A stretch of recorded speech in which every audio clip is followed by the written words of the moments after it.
मिट्टी को उपजाऊ बनाए रखने तथा फसल के उत्पादन को बढ़ाने में जैविक उर्वरक की अहम भूमिका है। जैविक उर्वरक में ह्यूमिक एसिड शीर्ष पर है। ह्यूमिक एसिड का नाम सुनते ही ऐसा लगता है जैसे यह कोई केमिकल या एसिड होगा जो हमारी फसल को नुकसान पहुंचाएगा, लेकिन ये जैविक है। ह्यूमिक एसिड खदान से उत्पन्न एक बहुपयोगी खनिज है। इसे सामान्य भाषा में मिट्टी का कंडीशनर कहा जा सकता है, जो कि बंजर भूमि भी उपजाऊ बनाता है। मिट्टी की संरचना को सुधार कर उसे नया जीवन दान देता है। अस्क्लेपियस पेश करते हैं ह्यूमिक और फल्विक युक्त इको हरियाली with 3H and 2F formula.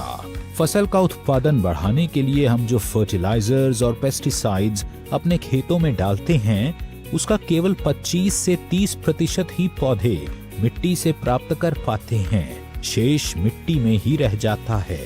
कुछ वातावरण द्वारा अवशोषित हो जाता है या पानी के साथ बह जाता है। इको हरियाली मिट्टी में उपस्थित अघुलनशील फर्टिलाइजर को घोलकर पौधों को उपलब्ध कराता है।